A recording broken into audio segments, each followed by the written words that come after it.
Good evening and welcome to Dark Hour Paranormal. I am your host, Michael Roser, and tonight, Jared Murphy and I are going to be discussing our first impressions stepping onto the grounds of America's Stonehenge and where we're headed in the next couple days here as we have the May 1st event coming up on Saturday. Those of you who are not aware, we'll talk about that briefly and feel free to join us. You can buy tickets online to attend virtually or to be there in person.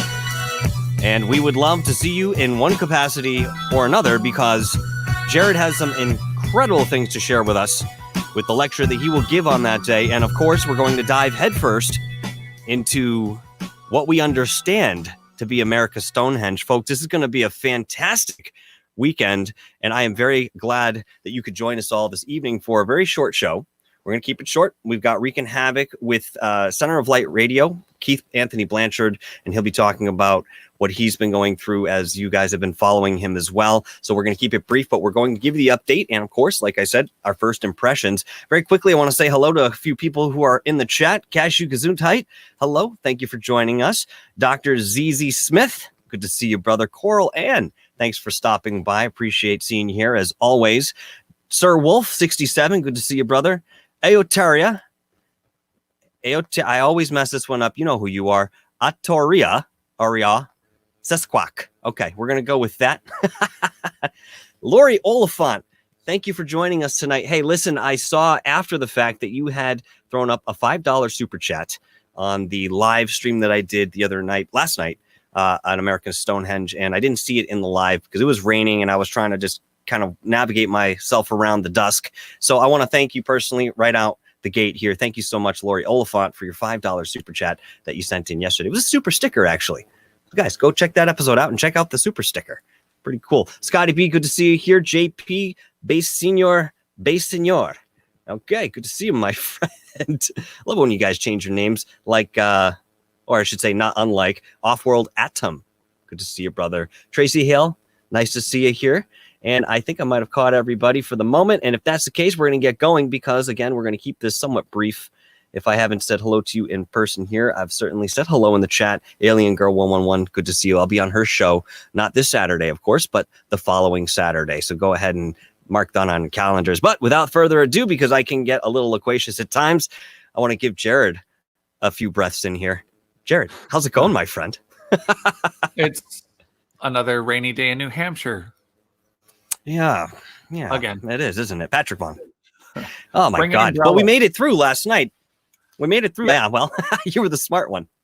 No, I think that we need to tell people that we made it through. We only almost lost small children having the option to sacrifice, and we just all fought the urge. I mean, here we were in the dark, no full moon, but lots of creepy energy or not slipping on rocks, like you said, half in the dark. That was a big thing.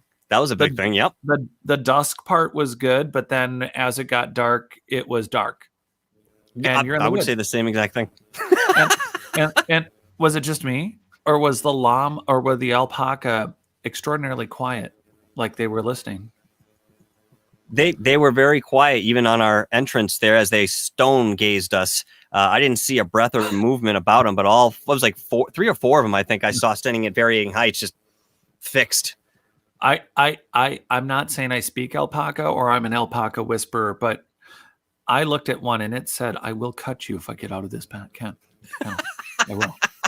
So that's why we stayed some distance away there. Okay, it's all starting to come together for me now.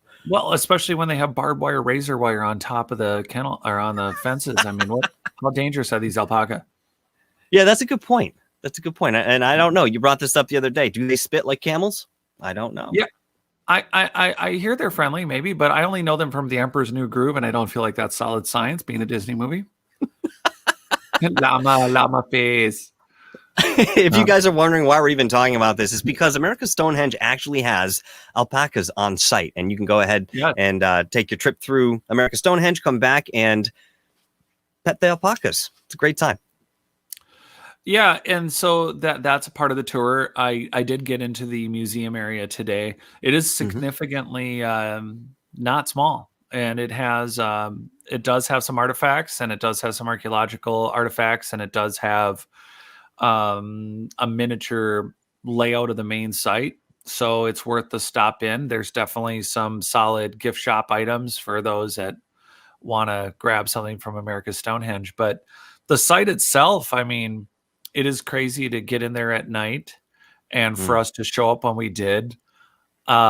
And totally wing it, not knowing exactly where the site was. I mean, I've discussed it extensively on Conflict Radio with Dennis on Not Aliens, on my channel on YouTube and on notaliens.com.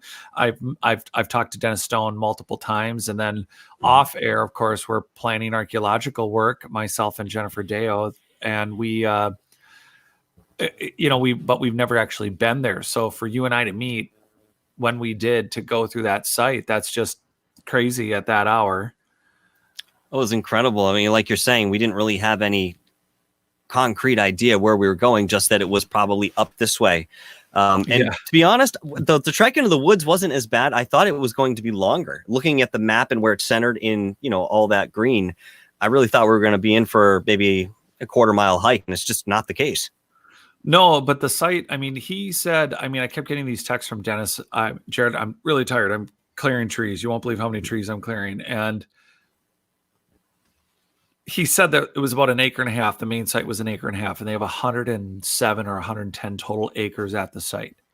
They've only excavated that 1.5 acres, and they haven't even completely excavated the 1.5 acres. And there's been active archaeological work here for 70 years. So when he said he had cleared trees, and when we got there and we looked, I bet there was at least 2 acres cleared of new brush and growth that was interfering with stacked stone walls, sorted other potential sites. It's really interesting to me what was cleared, and where the astronomical calendar was up on the, that was the tree lines, and the view were quite impressive. It's not a simple site, and the topography of it is very hilly. So you're not just walking in on a path and in a field. It's not like, and I was in South Africa looking at stone circles just over a year ago, and looking for them and looking at them in South Africa. And, a lot of the areas are very hilly, but you hit a site and it's either the entire site's on one side of a hill or it's just all flat. And here it would seem like every inch of every portion of the site was on some rolly hill, just like one dolmen-like cavern, and then there's a hill, and then you're on another platform area. I don't know. Obviously, we're gonna have pictures up for everybody later.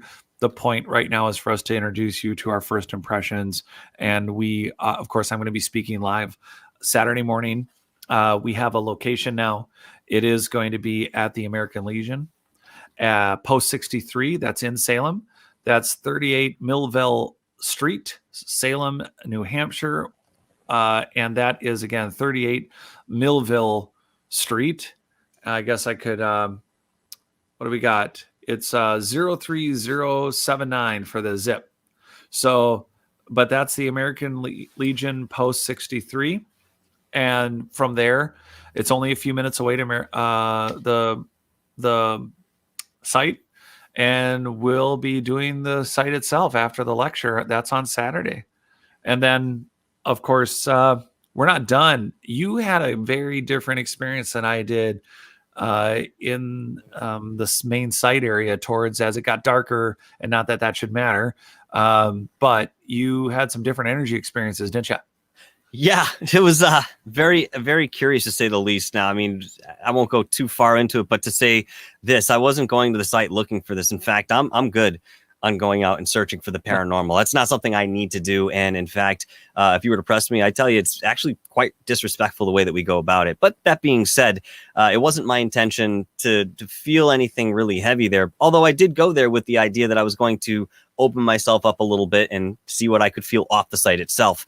So the odd thing about this is that, again, we're not really familiar with the site, so we're kind of going through, even though things are clearly marked, we didn't have the brochure that they usually hand out in front of us to say, okay, this is the Oracle Chamber, or this is, the West Chamber, and so forth. So actually the place that I am talking about is named the Oracle Chamber.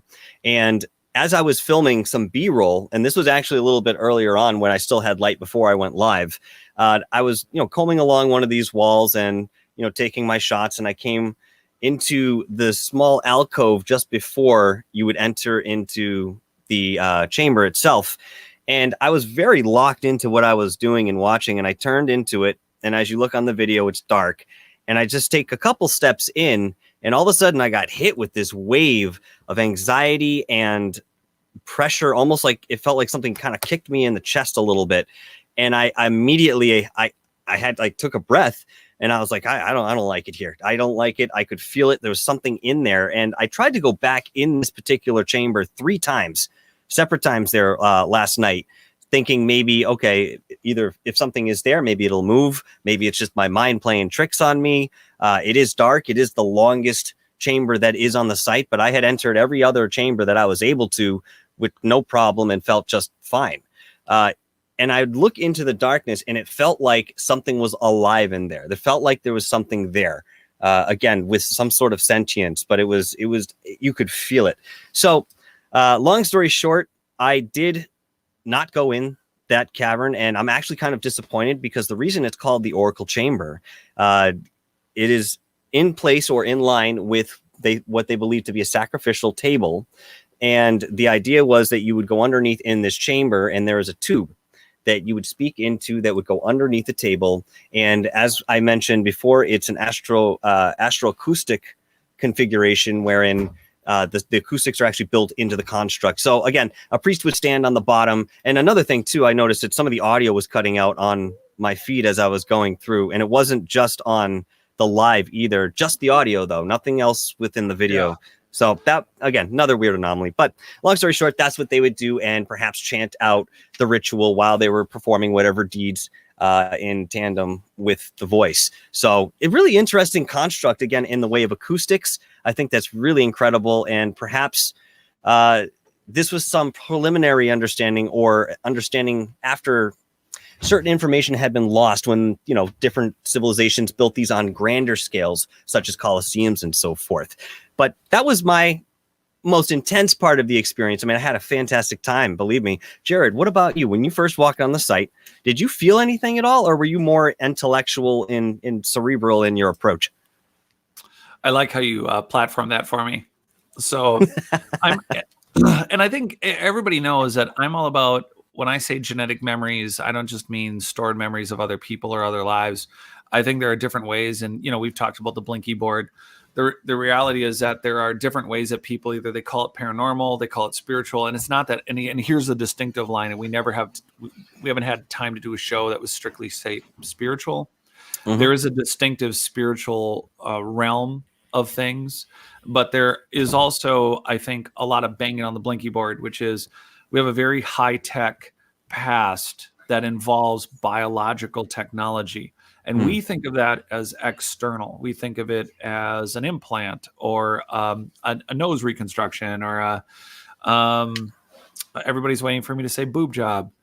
And I said it just like that. But those are examples of external materials and external manipulations or reconstructions after a horrible accident or cancer or something, where something has to be reconfigured on the human body. We don't think of biological technology as an internal item unless it's a artificial heart or a transplant, but transplant is biological. But in the past, what we have is abilities of cellular regeneration, tuning that may involve synesthesias, where we have all of our 5 senses mixed, where we're not just communicating with ourselves, but with others. Carillion photography indicating auroras around the human body.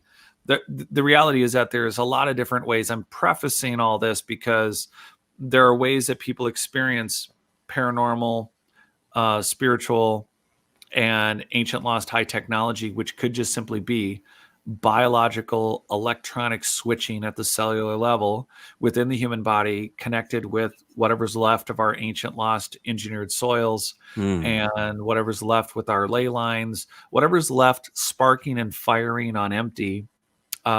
We have a site here that is in line with Stonehenge, maybe coincidentally, as Dennis himself points out, in line with Easter Island, which again could be coincidental. But ley lines are real. There's a lot of different ways in which a site like this may affect you and me differently, and this is a good example. I just walk into it, and I think I'm a huge verbal processor, and am very capable of saying literally how I feel in an instant. And I'm open to that. But for me, this particular site, it's dusk. I have 35 to 45 minutes left of time to shoot film. Mm-hmm. I better get out here and shoot as many photos and what people will like or want to see. And I'm going to photograph that. And don't step in the mud, don't slip on the rocks. And I kind of went right into it. And it's funny because I walked up to the same chamber and I looked inside and I just said, I'll wait for Dennis. I'm like, you know what? First off, it's dusk. Here's why. I grew up with a lot of experience with outdoor activities. And although we could mostly see inside most of it, and it's so humanly trafficked that there is no, and I don't mean like, Narcos Mexico. I don't mean like Narcos on Netflix. I mean human footprints, human occupation, human smells. That I think a lot of animals stay away. Mostly, I walked up to that chamber and I'm like, I ain't going in there because I didn't know what kind of critters. Like, people have legal raccoons called cats. Outside, raccoons are quite legally permitted to go around dark, cavernous caves. And I just figured, no, I'll wait. That's probably smart too. You know what I mean? That's probably smart. It was very difficult to see, even with the light that I had, to really get any depth. And to be honest, I didn't realize how deep it went back until I was watching a couple other people's accounts going there during the day last night when I was sort of reviewing what is actually out there for America's Stonehenge. I was very surprised. There's actually a little slab where you can slip through on the side. It's called the secret bedroom. And essentially, it's big enough for a person to lay down in, and yet you could look out on the side through some of these small holes in the rocks and see what people are doing. Pretty cool. I'd love to see it, but if that energy is still there, then I'm going to have to decline. Just because, to me, the way I interpret that feeling, it's a warning that you're about to cross a threshold. Now, I mean, is it possible that I could go in there and not have any more than an experience right there on the site? Sure, but I'm not willing to risk that it doesn't come back with me as I've experienced before. But very quickly, I wanted to address two things, and this one I'll address very quickly. Patrick Vaughn would like to know, any thoughts on spending the night in the chamber and going live? Absolutely not. Number one, for every reason I just said. Number two, I actually think it would be disrespectful to be in a space that that you're not supposed to be in for certain reason, in a spiritual sense, seeking out or sort of, prying into what's there when perhaps you have no business. Poking the bear, essentially. And three, maybe Dennis would, under certain circumstances, allow some sort of investigation. But again, at the moment that we're speaking here, we do not have permission, and it is illegal to do so. So for those three reasons, I wouldn't really do that. And the other thing I wanted to address very quickly, although it's a good thought, Patrick, in my earlier days, I would have considered that. The second thing I wanted to mention was that Coraline had mentioned in one of the comments of the live that she heard what she thought sounded like a woman humming in the background. Now, my son, who is 5 years old, was humming and singing the entire time he was walking around the site. So, unfortunately, it's nothing paranormal. It's just a little kid singing and enjoy exploring. So, play again. On there are other anomalies. Hey, I have another idea to feed in. Archaeoacoustics is becoming bigger and bigger and bigger.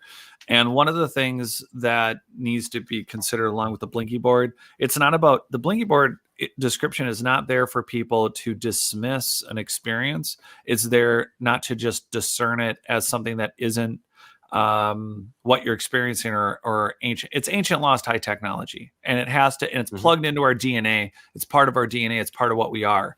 And part of doing that is experiencing maybe that being the acoustic center of the space. It could be picking up waves, frequencies, and energies, or reflecting just random waves and energies that you might be sensitive to.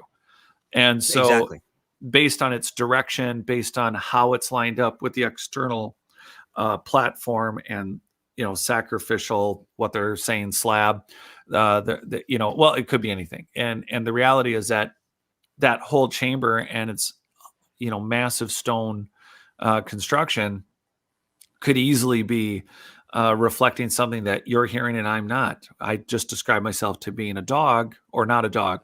What did I just do? Either way, you could have easily been, like you said, there's, when we're banging on our own blinky board, and I always talk about self-experimentation, this is a really good example. People go to Egypt all the time, or Stonehenge, or these really famous sites, Easter Island we just mentioned. They go there and they have experiences that they had no idea they were going to feel. They had no idea they were going to have that sensation, or, hey, I got to this part of the trip and you won't believe what I felt or saw, or a memory of being in the space thousands of years ago. And these are really legit, these are not people. I've heard this time and time and time again. I've lost track of how many people have had an experience that would otherwise never talk about a realm like this, this is not their thing.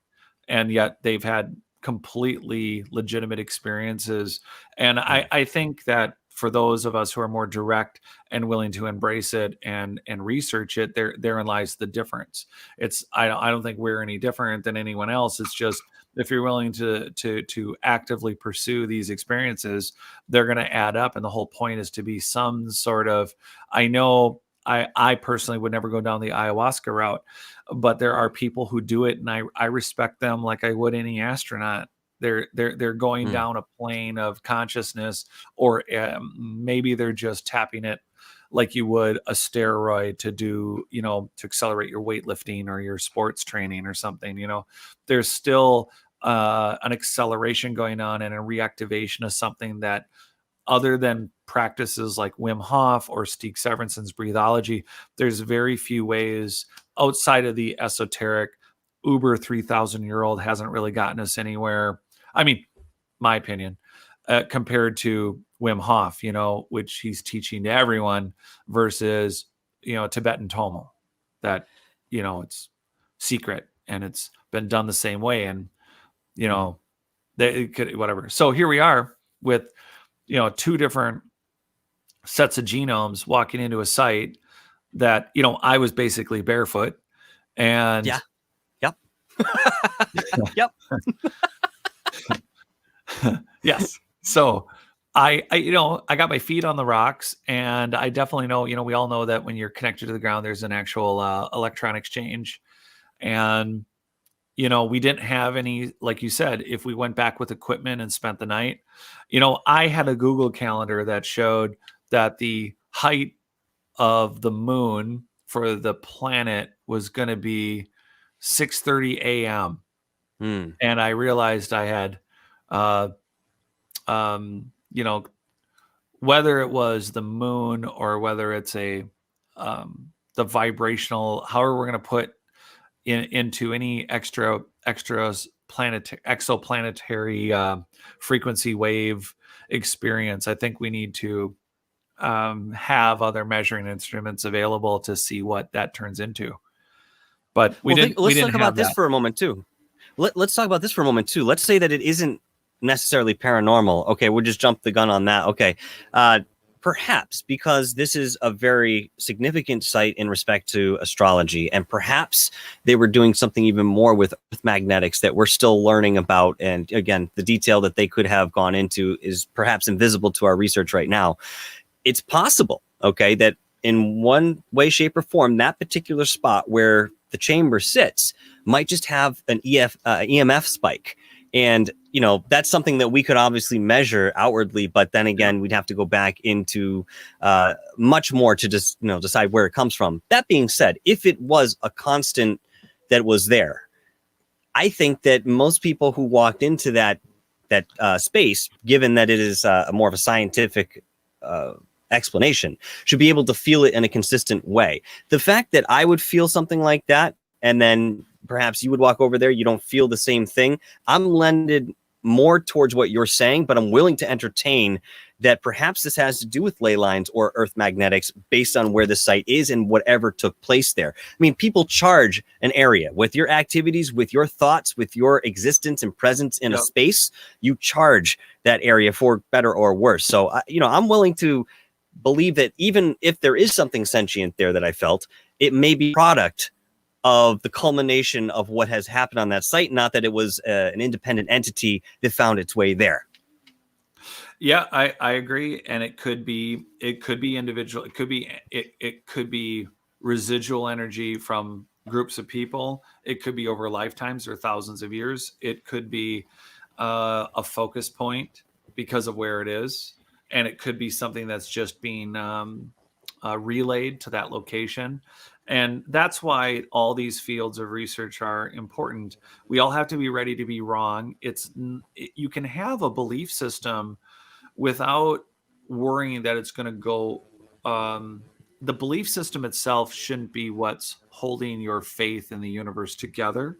And the reason I say that, because your belief system might be a window into you being open to a certain experience, and that experience may end up being more high tech than you thought. You might be having a spiritual experience at one level, but in reality, you're half plugging back into a very ancient, broken, advanced worldwide network of a common, and that combo of collective human consciousness and or individual streaming, if you want to call it that, is going to be different for everyone. And that's why it's important to be able to, everyone should be respecting everyone's process in they need to have an open and safe platform to speak what they're experiencing, whatever it is.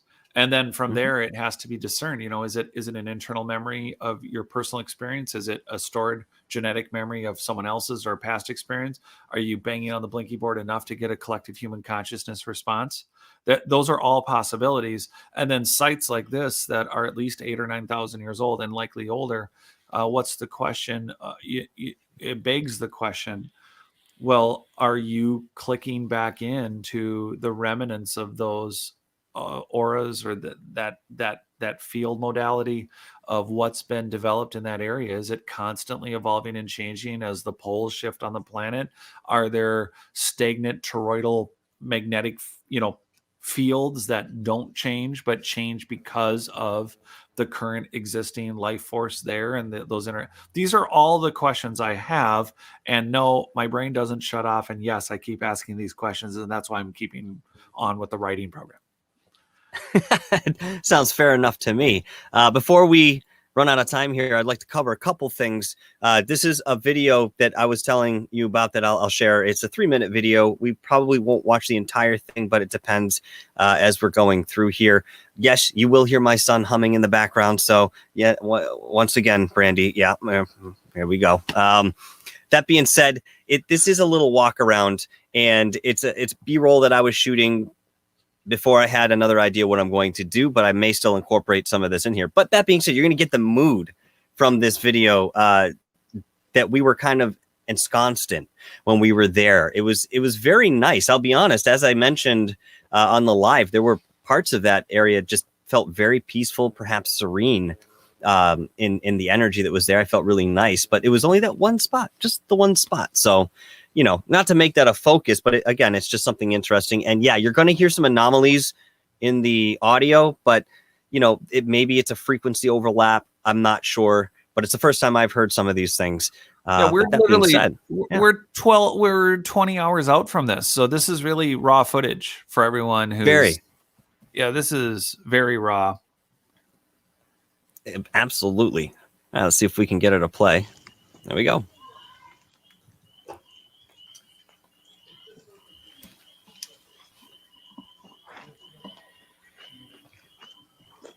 You're going to kind of get the scope of the size of this site and the height too, because, there were many of these walls that, you're kind of walking down these paths into these areas wherein the forest floor. Gun tried to deface these structures with a power tool. That might not be correct. Anyway, I think it was the sacrificial tablet, but I thought that was part of it. No, I'm probably wrong. Anyway, you walk down and the floor of the forest kind of sinks in the way that they've designed it, and these rocks sort of tower above you on the sides. It's really cool. It is interesting too, because not knowing the geology of the area, getting there and actually seeing it is pretty impressive. You know, the whole, I'm talking about the area of this part of New Hampshire. There's a significant amount of blocks like this that are just slough off maybe from a mountainside that just, you know, that eventually there was, you know, just the fragments left, and they're everywhere. People build whole fences in their yards. Yes, absolutely. And another note on these walls that you see all across New England is that they're all comprised of these smaller to medium-sized stones. Here, like right here, this isn't an example of that wall, but you have these bigger slabs worked in to some of these walls, which to me is anomalous given the rest of the scenery in New England. And they are significant in size. I mean, some of the stuff like that big stone in front of us there, and some of those side ones. I mean, those are many, many tons. That one was 6 feet tall.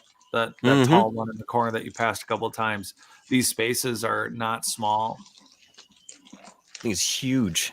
Now, this is that chamber, and you'll see the reaction. But I didn't realize I was going that way. I was too busy filming. I just said I just constantly had Weird Al Yankovic's Nature Trail to Hell song stuck in my head. God.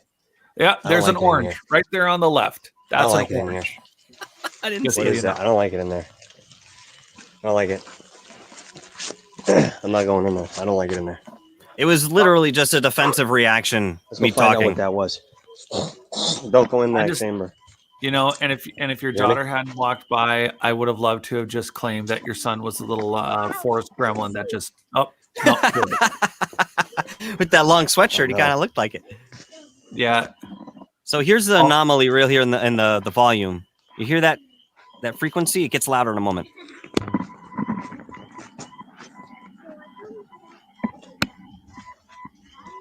And 2 clicks. I'm on a cell phone with a gimbal. Nothing's clicking. That's weird. If somebody can debunk this, please, I implore you to, because you know I'm more interested in what it actually is rather than trying to make it something that it isn't, guys.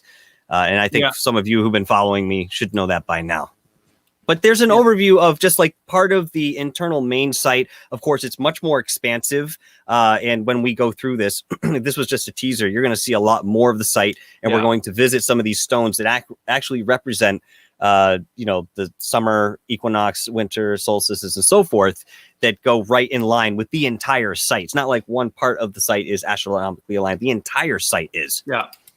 And I'll be, so there's a live lecture Saturday morning. So you can either show up. It's going to be at that American Legion, the Post 63. And you can also just, for $10, go to notaliens.com and just you can get a virtual ticket if you want to join virtually.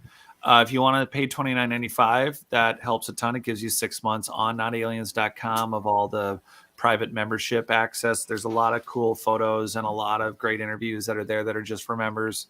And it's all a lot of great stuff, but it also gets you access to the lecture Saturday morning. And that again, if you can't come, you can watch virtually those 2 ways from notaliens.com. Otherwise, you are welcome to come. And then, of course, that's for the $29.95 is for the in-person lecture. And then the site visit is completely separate. That will be at Dennis Stone's America's Stonehenge, which is probably about 6 minutes from the American Legion in Salem. And this is Salem, New Hampshire again, not the Salem you're all thinking of. Yeah, not Massachusetts, guys. Don't go to Massachusetts. We will not be there. We will be in the state above it. So, but that's a good thing. I mean, it was 6 minutes away. There's really no reason not to come and attend the walkthrough with us and check out the site because, you know, as Jared has mentioned, his lecture won't just cover, you know, things dealing with America's Stonehenge. He's going not to at all. go you know, very full circle with a lot of different things. So it's going to be very informative and in that respect, entertaining as well. But again, the site walk is going to be separate from the lecture, but you guys should come because that's part of what we're presenting here. Yeah. Now the lecture is really a lot of times you guys will get some good info, I think, out of our conversations. Having, you know, pictures worth 1,000 words, despite how many words I can pump out. And the reality is the lecture will have photographs with it where I can really dig deeper. And it's hard because 3 hours is a long time and it's a lot of good info. But that's why it really does cover our ancient megalithic past, ancient lost high technology, cymatics frequencies, and then it gets into the constructions and buildings and nano archaeology. And with photographs, it's a completely different experience, and ancient mining and ancient building techniques and the actual tools. I actually go into the actual tools, what it takes to actually do quarrying, what it actually takes to do quarrying now, and what it would look like to do it then. And it's completely not a lot more interesting via a visual. Also, I'm getting Michael here to join us, myself, and Conflict Radio. So tomorrow we're going to do a walkthrough, and we'll do that on Messenger. We will do a live stream as long as I can get Dark Hour here to show up also. I'll be there, baby. I'll be there. So we will shoot even if it's raining. And by the way, we will be going to the site even if it is raining on Saturday. It doesn't matter. It's an outdoor site. We'll still end up under the gazebo that overlooks the altar and the main site. Main site is much more extensive than what you just saw in that video. That's really just, we wanted to sneak something out to people, and I want us to all be more consistent with getting you guys raw data, a lot like Brian Forrester style, where it's just, I'm going to record every step of the walk. And it's worth it because then if you can't come, you get the detail of what it's like to be the tourist. At the same time, I think there's some solid data just in the photos and videos that you've already seen. It's going to continue to get better online. We'll definitely post more work. And again, tickets are available on notaliens.com. The $10, the $29.95, that gives you 6 months on my site, which I will be giving out private memberships for that on Saturday. And then at the same time, you can certainly join virtually. Otherwise, it is 38 Millville Street for the American Legion Post 63. Doors open at 9. We start at 9:30. I give everybody a headache by 12:30, and then we'll drive up the street, and you guys can reconvene at America's Stonehenge. And if we're lucky, Dennis Stone himself, we'll see if we can't whip him into giving us a personal tour together. That would be fantastic. I mean, to get it right from the owner. Yeah. If not, then there's alpaca. There's a self-guided, but it'll be fun. We're gonna have a fantastic time on Saturday. It's gonna be a fantastic event, and once again, I implore you guys who are interested to come and join us either virtually or in person. This is really cool, and I'll be honest. When I started this channel, in the back of my head, I always wanted to create a documentary of some sort. Of course, it was just the vision. I didn't really know how the hell I was going to get there. Now, I have had a lot of help in the way of advice and just pure heart. People who have believed in me, as I'm sure Jared could say on his journey as well. Of course, Jared is one of those people. Third Phase of Moon have done wonders for me in so many different ways that I'm just itching to get out there and work with some of these techniques. I mean, Jared has been in film, so he's a little bit more of a leg up on me. But that being said, he's got his experiences and knows what the hell he's doing. So this is going to be great. We're going to be releasing a lot of different information on this. It's not going to be repetitive. I promise. There's plenty to talk about the site and, of course, the proposed history and all the things that Jared is going to bring up in his lecture. And believe this, once this is over, once Saturday is concluded, we will have a follow-up show where we will definitely discuss in detail how things were and what we discovered, some of the experiences that we had, perhaps some of those that were with us, and we'll definitely keep this alive. And again, this isn't the last type of thing that we're going to do in this respect. This is just the beginning. Yeah, it is. There will be follow-up, the actual archaeological work, whatever gets planned and whatever we end up doing. There's going to be so many different aspects to live research, self-experimentators out there. There's always our history and what we know, and then there's how our personal living energies interacting with everything, and that's the journey that we're all on. So it's plugging all these pieces and these discoveries in.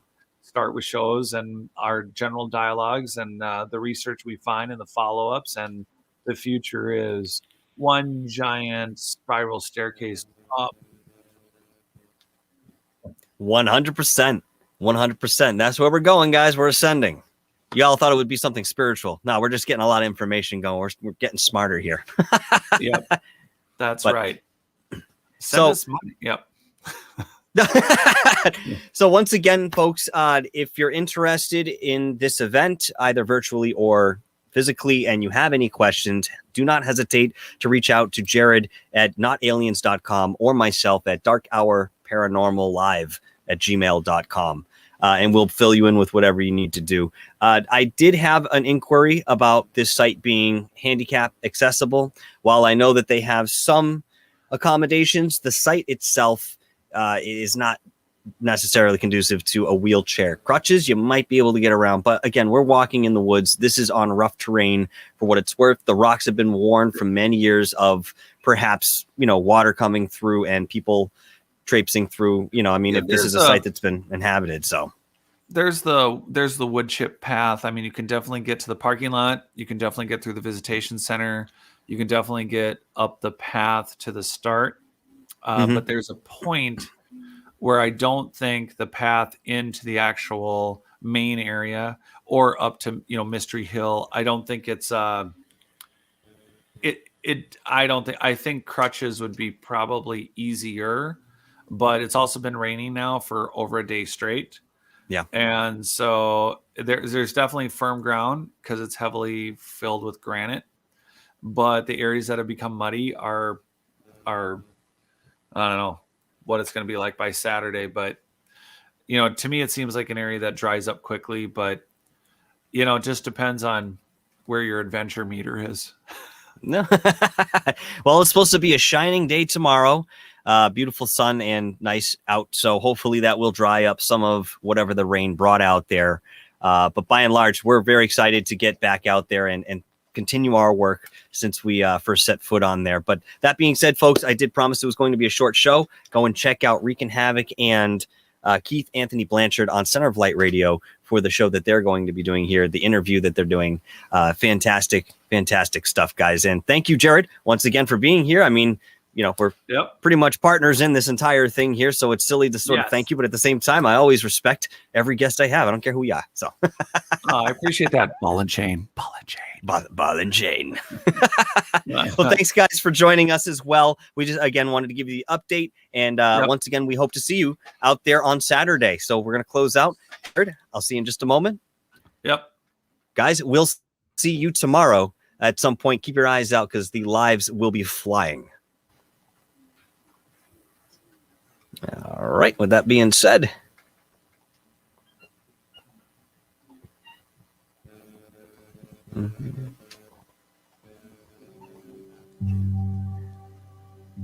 we'll see you tomorrow. Ciao.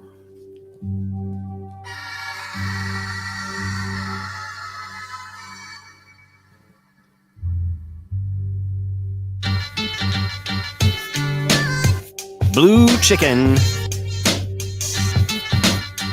Emmanuel's, what's up, brother? Linda, thank you for coming tonight. Randy Urson, good to see you.